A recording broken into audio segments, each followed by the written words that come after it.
The morning sun cast long shadows across the Miller family farm, where Samuel Miller had spent 30 years building something from nothing. His weathered hands, stained with soil and honest work, moved with practiced precision as he tended to the livestock. The farm wasn't grand, but it was home, a place where hard work met dignity, where every sunrise brought purpose. Samuel never imagined that his son David would become one of the most successful agricultural equipment dealers in 3 states. From humble beginnings in their old red barn, David had grown Miller Agricultural Solutions into an empire, with gleaming showrooms in major cities and contracts worth millions. But success had created distance between father and son, not through conflict, but through the simple reality of different worlds. When David called that Tuesday morning, his voice carried an unusual weight. "Dad, I need your help with something important. There's been talk about how our staff treats certain customers, farmers especially. I've heard whispers about discrimination, about attitudes that don't reflect what we stand for." Samuel listened, his calloused fingers wrapped around the old rotary phone that still hung in their kitchen. David continued, "I need someone to visit our main showroom, someone who looks like our typical farming customers. I need to see how they really treat people when they think nobody important is watching." The request hung in the air like morning mist. Samuel understood immediately. His son needed eyes and ears on the ground, someone who could walk into that polished world and observe without the mask of corporate politeness that would appear if David himself showed up. "You want me to go undercover?" Samuel said, a slight smile playing at the corners of his weathered face. "In my own son's business." "Exactly. Wear your regular clothes. Drive the old pickup. Don't tell them who you are. Just see how they treat a working farmer looking at expensive equipment." Samuel agreed, though something in his chest tightened with anticipation. He'd heard the stories from other farmers, how they were looked down upon in fancy showrooms, how salespeople assumed they couldn't afford the equipment they desperately needed. The idea that this might be happening under his son's name sparked something protective within him. 2 days later, Samuel drove his 20-year-old pickup truck toward the city. The Miller Agricultural Solutions building rose from the landscape like a monument to modern success, glass and steel gleaming in the afternoon sun, with rows of pristine tractors and harvesters displayed like precious jewels. The parking lot was filled with luxury cars, a stark contrast to his dusty Ford with its dented tailgate and rust spots. As he parked between a Mercedes and a BMW, Samuel caught sight of himself in the side mirror. His reflection showed exactly what he was, a man who'd spent his life working the land. His gray hair was neatly combed, but showed the signs of countless days under the sun. His clothes were clean but clearly practical, worn jeans, work boots that had seen 1,000 muddy fields, and a simple plaid shirt that his wife had mended twice. He took a deep breath and stepped out of the truck. The contrast was immediate and stark. The parking lot felt like a different planet, where everything was polished and pristine. Other customers moved with the confidence of wealth, their clothes speaking of offices rather than fields, their conversations peppered with talk of profit margins and tax benefits. Samuel walked toward the entrance, his boots echoing differently on the smooth concrete than they did on his farm's gravel paths. The automatic doors opened with a whisper, revealing a showroom that took his breath away. The space was enormous, filled with the latest agricultural machinery, each piece positioned under perfect lighting like artwork in a museum. The air conditioning was a relief after the heat outside, but there was something artificial about the atmosphere, too clean, too controlled. The sounds were different too.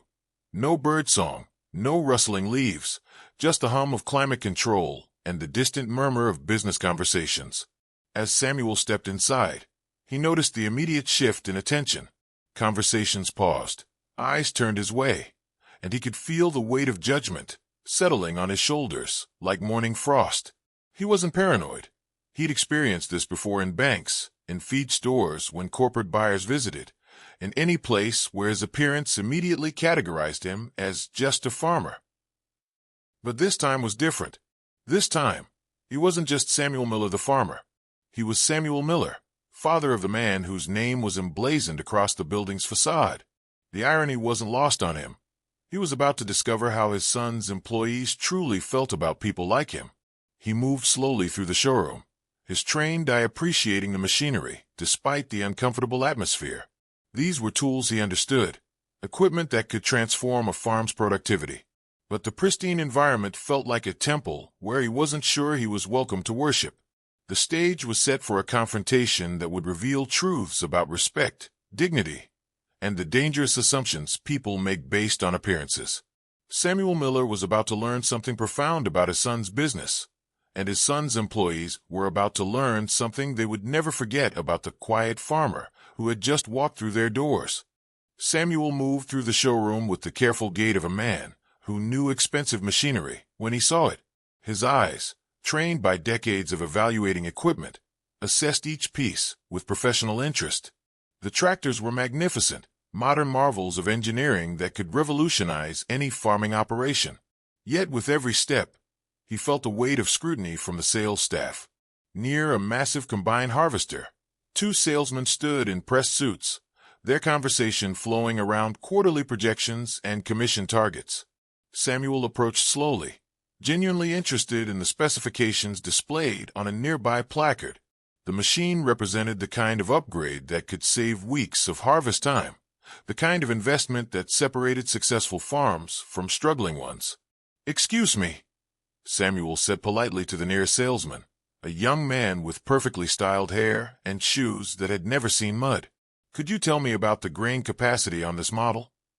The salesman, whose name tag read Brandon, glanced up with barely concealed irritation. His eyes swept over Samuel's appearance, the work boots, the practical clothes, the calloused hands, and his expression shifted to one of thinly veiled condescension. "This particular unit starts at 400,000, Brandon said slowly, as if speaking to someone with limited comprehension. "It's really designed for large commercial operations. We have some smaller, more affordable options in the back if you're interested in looking around." Samuel felt the familiar sting, but kept his expression neutral. "I understand the investment level. I'm curious about the technical specifications." Brandon exchanged a glance with his colleague, a smirk playing at the corners of his mouth. "Look, sir, I appreciate your interest, but this isn't really a museum. These are serious pieces of equipment for serious buyers. Maybe you'd be more comfortable at the county fair. They usually have agricultural displays there." The words hung in the air like a slap. Samuel had heard variations of this dismissal countless times, but never in his own son's showroom, never under the Miller name that he had helped build through decades of hard work and sacrifice. Other customers began to notice the interaction. A well-dressed woman paused her conversation with another salesman to observe. A man in an expensive suit actually pulled out his phone, seemingly recording the exchange with amusement. The attention made the humiliation more acute, more public. "I'm just trying to understand the equipment," Samuel said quietly, his voice maintaining its dignity despite the growing heat in his chest. Brandon's patience evaporated entirely. "Okay, let me be direct. This combine costs more than most people make in 5 years. You're looking at equipment that requires significant financing, insurance considerations, and technical support networks. These aren't tools for hobby farms or weekend gardening." The insult cut deep, not just because of its cruelty, but because of its fundamental ignorance. Samuel Miller had forgotten more about farming than this young man would ever know. He'd survived droughts, floods, market crashes, and economic downturns. He'd made tough decisions about equipment purchases when every dollar mattered, when choosing the wrong machine could mean losing the farm entirely. But what hurt most was knowing that this attitude existed in the business his son had built, under the name that Samuel had given him, representing values that Samuel thought he had instilled. Another salesman, older and with gray creeping into his temples, approached the scene. Samuel hoped for a moment that maturity might bring better judgment, but those hopes were quickly dashed. "Is there a problem here, Brandon?" the older man asked, his tone suggesting he already knew the answer. "Just explaining our customer profile to this gentleman," Brandon replied with false courtesy.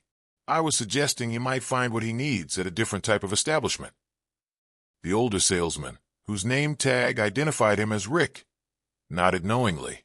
"We appreciate your interest, sir, but our focus is on serving established agricultural businesses. Perhaps you could call ahead next time?" We could arrange a more appropriate consultation." The dismissal was complete now, not just from one inexperienced salesman, but from senior staff. Samuel realized this wasn't an isolated incident. It was systematic, a culture that had developed in his son's business that judged customers by their appearance rather than their needs or qualifications. Around them, other customers continued their business, but the atmosphere had changed. Some looked uncomfortable with what they were witnessing, while others seemed entertained by the spectacle. The showroom, which had appeared so impressive moments before, now felt hostile and unwelcoming. Samuel made a decision that would change everything. He reached into his shirt pocket and pulled out a business card, not his own, but one David had given him years ago.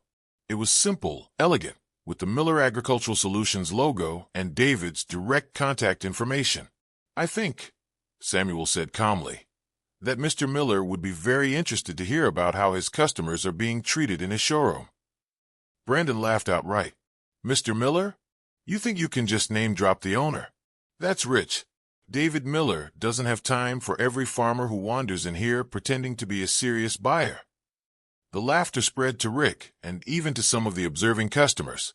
Samuel felt the heat rise in his face, not from embarrassment now, but from anger, a quiet, controlled fury that came from watching his son's name being used to justify the very attitudes David had suspected were poisoning his business.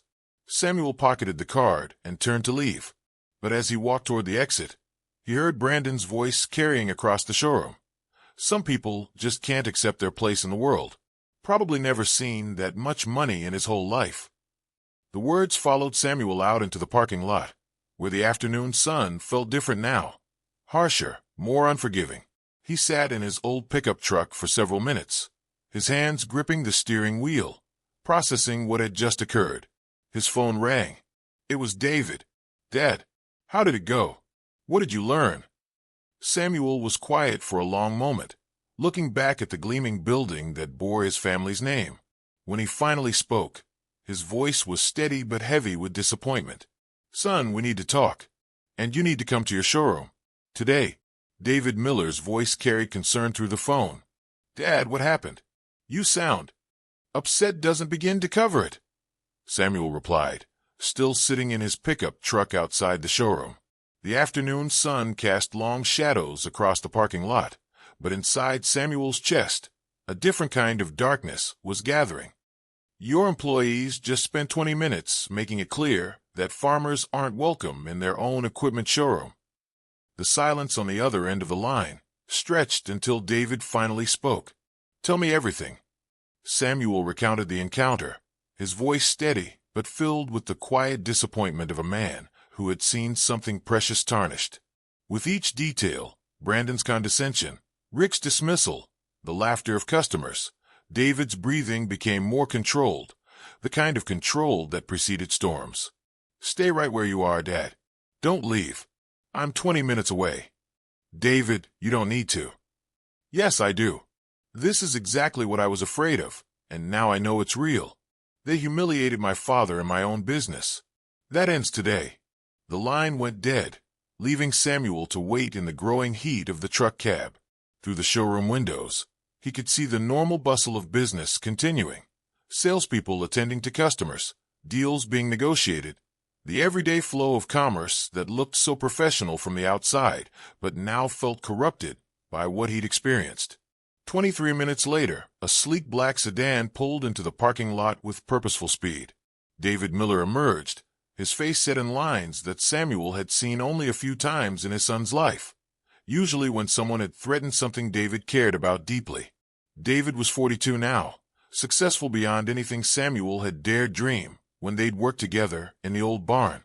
But in this moment, walking across the parking lot with determined strides, he looked exactly like the boy who had once defended smaller kids from playground bullies, righteous, focused, and dangerous. "Show me," David said as he reached his father's truck. Together, they walked back into the showroom. The climate-controlled air felt different this time, charged with potential energy. Samuel noticed how the staff straightened when they saw David, how conversations paused and attention shifted. The owner's presence commanded respect in a way that was both immediate and absolute. David moved through the showroom with familiar ease, nodding to employees, but his eyes were scanning, assessing, looking for the men who had treated his father with such casual cruelty. He spotted Brandon first, near the same combine harvester where the initial confrontation had occurred. "Brandon," David called out, his voice carrying easily across the large space. "Could I see you for a moment?" Brandon's face lit up with the eager smile of an employee sensing an opportunity to impress the boss. He hurried over, his confidence radiating as he approached. Several other staff members and customers turned to watch, sensing something significant about to unfold. "Mr. Miller, great to see you. How's business?" Brandon extended his hand enthusiastically. David looked at the offered hand, but didn't take it. Instead, he glanced at Samuel, then back at Brandon. "I understand you met my father earlier today." The words hit Brandon like cold water. His confident smile faltered, confusion creeping into his expression. He glanced between David and Samuel, his mind clearly struggling to make the connection. "Your father?" Brandon stammered. "Samuel Miller," David said, placing a hand on his father's shoulder. "The man you told wasn't welcome here.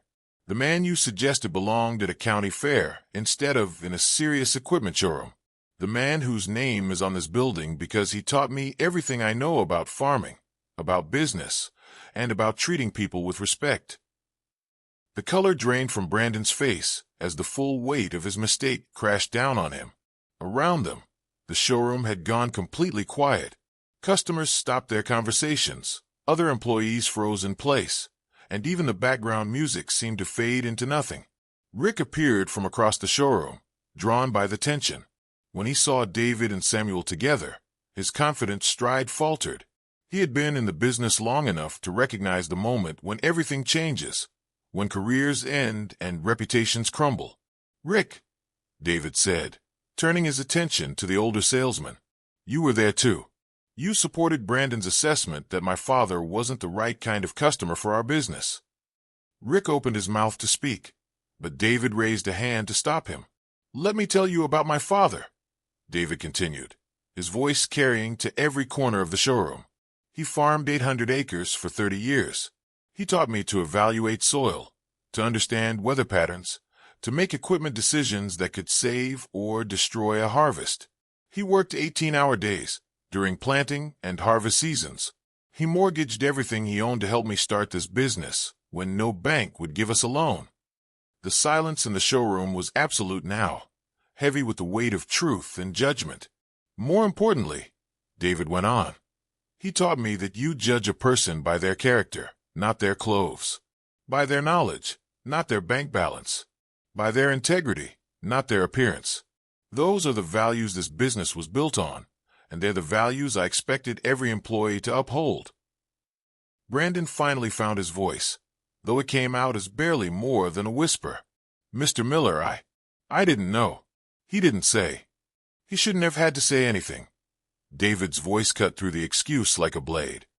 "A customer walked into our showroom interested in our equipment, asking legitimate questions, and you treated him like trash. You made assumptions based on his appearance and decided he wasn't worthy of basic respect." David turned to address the entire showroom, his voice rising slightly. "Let me be crystal clear about something. This business serves farmers, real farmers who work real land and face real challenges. They don't all wear suits. They don't all drive luxury cars. Some of them have dirt under their fingernails and wear clothes that have been mended because they spend their money on seeds and fuel instead of fashion." The words resonated through the space like gospel truth, challenging everything about the culture that had developed in the gleaming showroom. "Those farmers," David continued, "are our people. They're why this business exists. And if you can't treat them with the respect they deserve, then you don't deserve to work here." Brandon and Rick stood frozen, understanding that their careers were ending in real time, in front of colleagues and customers, with no chance for private appeals or desperate explanations. Samuel watched his son with quiet pride, seeing in this moment the man he had hoped to raise, someone who would stand up for what was right, even when it was difficult, even when it required difficult decisions. The reckoning was far from over. David Miller looked around the showroom, his gaze settling on each employee, each customer, marking this moment as a turning point that would define the future of his business. The silence stretched until it became uncomfortable, then unbearable, then transformative. "Brandon," David said finally, his voice calm but final, "clear out your desk. You're terminated immediately." Brandon's face went through a series of expressions: shock, denial, desperate hope, and finally, crushing realization. "Mr. Miller, please. I've been with the company for 3 years. I've hit my sales targets every quarter. This was just a misunderstanding." "No," David interrupted. "This wasn't a misunderstanding. This was a revelation. You revealed exactly who you are and what you think of the people we serve. That's not a misunderstanding. That's a fundamental incompatibility with our values." Rick stepped forward, perhaps hoping his longer tenure might provide some protection. "David, I think if we could just discuss this privately." "There's nothing to discuss," David replied. "You're both finished here. Pack your things and leave. Security will escort you out if necessary." The finality in his voice made it clear that no appeal would be entertained, no explanation would be sufficient, no amount of groveling would change the outcome. Both men stood there for a moment longer, as if waiting for reality to shift back to something more comfortable, but David's expression remained unchanging. As Brandon and Rick shuffled away toward their desks, David turned his attention to the rest of the staff. Some looked terrified, others ashamed. A few appeared relieved that justice was being served. "I want everyone to understand something," David announced, his voice carrying easily through the large space. "What happened here today wasn't an isolated incident. It was a symptom of a culture that I allowed to develop in my absence. That culture ends now." He walked over to where Samuel stood, placing his hand on his father's shoulder again. "This man built the foundation that everything we've accomplished rests on. He taught me that farming isn't just a business, it's a calling. It's about feeding people, about stewarding the land, about building something that lasts beyond your own lifetime." Samuel remained quiet, but his posture straightened slightly. Despite the humiliation he'd endured, he felt proud of his son's response, proud of the man he'd become. "Every person who walks through those doors," David continued, pointing toward the entrance, "deserves respect. I don't care if they drive a rusted pickup truck or a brand new Mercedes. I don't care if they wear work clothes or designer suits. I don't care if they're buying their first piece of equipment or their 50th. Everyone gets treated with dignity." He paused, letting the words sink in before continuing. "From this day forward, we're implementing new policies. Every employee will undergo sensitivity training. We're establishing a customer feedback system that reports directly to my office. And we're creating a customer bill of rights that will be posted prominently at every entrance." A young salesman named Marcus, who had been watching the entire confrontation with wide eyes, raised his hand tentatively. "Mr. Miller, what if we make mistakes? What if we accidentally offend someone?" David considered the question seriously. "Marcus, there's a difference between an honest mistake and deliberate disrespect. If you accidentally give someone incorrect information, that's a training issue. If you treat someone badly because of how they look, that's a character issue. We can fix training. We can't fix character." The distinction was clear and fair, and Samuel could see relief on several faces around the showroom. An older customer, a woman in an expensive dress who had witnessed the entire encounter, approached David. "Excuse me, Mr. Miller. I just wanted to say that what I saw here today was disgusting, but your response gives me hope. I run a foundation that supports small farmers, and I've seen too many good people treated badly in places like this." David nodded gratefully. "Thank you. That means a lot, especially coming from someone who witnessed our failure firsthand." "It wasn't your failure," she replied. "It was theirs. But your response, that's leadership." As the woman walked away, David turned back to his employees. "I want everyone to think about why they're here. Are you here just to make money? Or are you here to serve people who feed our communities? Are you here to look down on honest work? Or are you here to support the people who do that work?" A saleswoman named Jennifer, who had remained silent throughout the confrontation, stepped forward. "Mr. Miller, I've been here for 5 years. I've seen this kind of thing happen before. and I've been too cowardly to speak up. I'm ashamed of that." "Then help me fix it," David replied simply. "Help me make this a place where everyone feels welcome." Jennifer nodded, tears forming in her eyes. "Yes, sir. I will." One by one, other employees began to speak up. Some shared their own uncomfortable experiences with discriminatory behavior. Others admitted to their own failures to intervene. A few revealed that they had grown up on farms themselves and felt conflicted about working in an environment that looked down on their own backgrounds. The conversation that followed was painful but necessary. It was the kind of dialogue that organizations rarely have. Honest, uncomfortable, transformative. David facilitated it skillfully, allowing people to express their feelings while keeping the focus on positive change. Meanwhile, Samuel watched his son manage this crisis with a mixture of pride and amazement. The boy who used to follow him around the farm, asking endless questions about crops and weather, had grown into a leader who could navigate complex human dynamics with wisdom and authority. As the afternoon wore on and the formal business of the showroom gradually resumed, David and Samuel found themselves alone near the entrance. "I'm sorry, Dad," David said quietly. "I'm sorry you had to experience that, and I'm sorry I let this culture develop in my business." Samuel was quiet for a moment, looking around the showroom that now felt different, not just because of the changed atmosphere, but because it felt like a place where he truly belonged. "You didn't let anything happen, son," Samuel finally replied. "You fixed it the moment you learned about it. That's what leaders do." David smiled for the first time that day. "I learned that from you." "Maybe," Samuel said, "but you had to choose to use the lesson. That choice was all yours." As they prepared to leave, both men knew that this day would be remembered as a turning point, not just for the business, but for everyone who had witnessed the power of standing up for what's right, regardless of the cost. 6 months later, the Miller Agricultural Solutions showroom bore little physical resemblance to its former self, but the real changes ran much deeper than new paint and rearranged displays. The transformation had been swift but thorough, touching every aspect of how the business operated and how it served its community. Samuel Miller stood in the same spot where he had been humiliated, but the memory felt distant now, like something that had happened to someone else.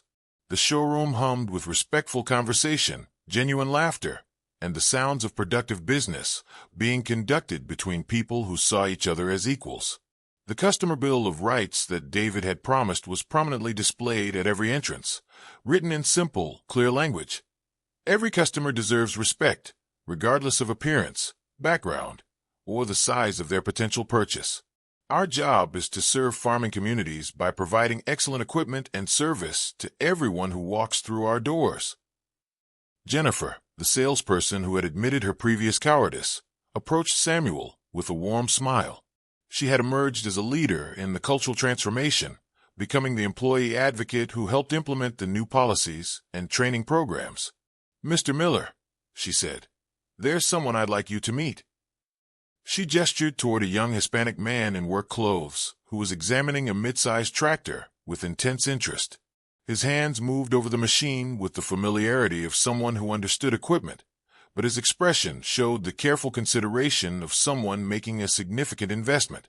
"This is Carlos Mendez," Jennifer continued. "He's been saving for 3 years to buy his first serious piece of equipment. He farms 40 acres that he leases, growing organic vegetables for farmers markets in the city."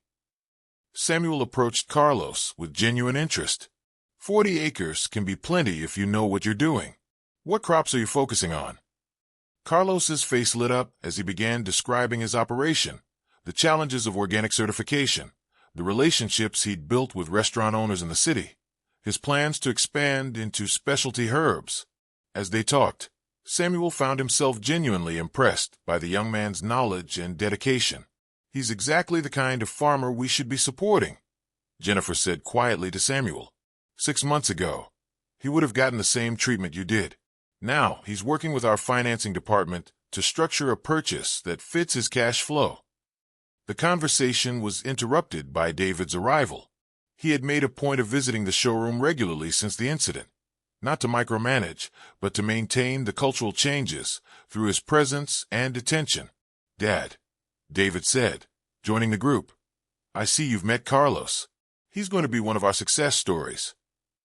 Carlos looked between the two men, still unaware of Samuel's identity or the role he had played in changing the showroom's culture.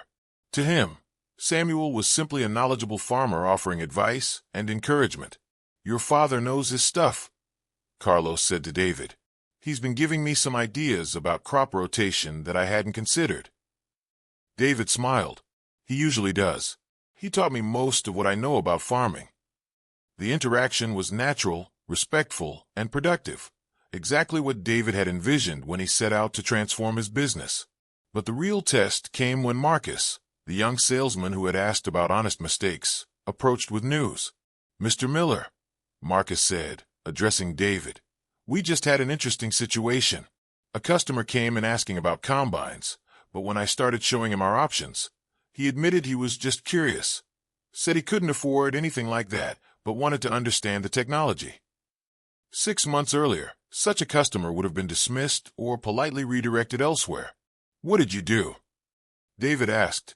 I spent an hour with him, Marcus replied proudly. Showed him everything, explained how the systems work, let him sit in the cab and try the controls. Turns out he's a farm equipment instructor at the community college. He's bringing his entire class here next month for a field trip. Samuel and David exchanged a look of satisfaction. The cultural change had taken root not just in policy, but in the genuine attitudes of the staff. As the day progressed, Samuel witnessed interaction after interaction that would have been impossible in the old environment. A young woman in coveralls received patient attention as she researched equipment for her family's dairy operation. An elderly farmer who spoke limited English was assisted by an employee who had learned basic Spanish specifically to serve the changing demographics of their customer base. A group of teenage FFA students was welcomed enthusiastically and given a comprehensive tour of the latest technology. The business results had been remarkable as well. Word had spread through farming communities about the changed culture at Miller Agricultural Solutions. Customer satisfaction scores had reached all-time highs. Sales had increased significantly as farmers felt comfortable recommending the dealership to their neighbors. The company had even received recognition from agricultural organizations for its commitment to serving diverse farming communities. But perhaps most importantly, the employees seemed happier. The tension that had existed in the previous culture, the unspoken knowledge that they were participating in something wrong, had been replaced by pride in their work and their workplace. Late in the afternoon, as Samuel prepared to head home to the farm, he found himself in conversation with a customer who looked remarkably familiar. The man was well-dressed, middle-aged, and carried himself with the confidence of success, but something about him suggested rural roots. Excuse me, the man said, but aren't you Samuel Miller? I think you knew my father, Jim Harrison. He farmed about 20 miles east of your place. Samuel's face brightened with recognition. Jim Harrison. Of course. How is he? He passed away 2 years ago, the man said sadly. But he always spoke highly of you. Said you were one of the most honest farmers he ever dealt with. I'm sorry for your loss, Samuel said sincerely. Jim was a good man. The man, who introduced himself as Robert Harrison, continued. I wanted to tell you something. I heard about what happened here 6 months ago, how you were treated, and how your son handled it. The story spread pretty far through farming communities. Samuel felt a familiar discomfort at having his humiliation discussed, but Robert quickly continued. It meant something, you know. A lot of us have been treated that way in fancy places, but hearing that someone stood up and said, this is wrong, that gave people hope. It showed that things could change. Robert paused, looking around the showroom. I'm actually here to buy a new harvester. I've got 3 dealerships I could go to, but I chose this one because of what it represents now, because I know I'll be treated with respect here. As Samuel drove home that evening, he reflected on the unexpected journey that had brought him to this point. 6 months ago, he had walked into his son's showroom as an undercover observer and left as a victim of discrimination. Today, he had walked through the same doors and found a place transformed, not just in policy or procedure, but in spirit. The farm looked the same as always when he pulled into the gravel driveway, but Samuel felt different. The humiliation he had experienced had led to something powerful, proof that standing up for what's right, even when it's difficult, can create change that reaches far beyond the original injustice. That night, over dinner with his wife, Samuel told her about the day's events. She listened with the patient attention of someone who had heard variations of this story many times over the past 6 months. "You're proud of him," she said simply. "I am," Samuel replied. "But more than that, I'm proud of what we all learned. Sometimes the worst moments teach us the most important lessons." Outside, the familiar sounds of the farm settled into evening quiet, but inside, Samuel Miller felt the satisfaction of knowing that his son had built something truly worth inheriting. Not just a successful business, but a legacy of treating all people with the dignity they deserve. The transformation was complete, but its impact would continue to ripple outward, touching lives and changing attitudes in ways that neither father nor son could have fully anticipated when they first decided to shine a light on the darkness of discrimination. In the end, the humble farmer who had been humiliated in his son's showroom had become the catalyst for something beautiful, a business that truly served its community, and a son who had learned to honor his father's values in everything he built.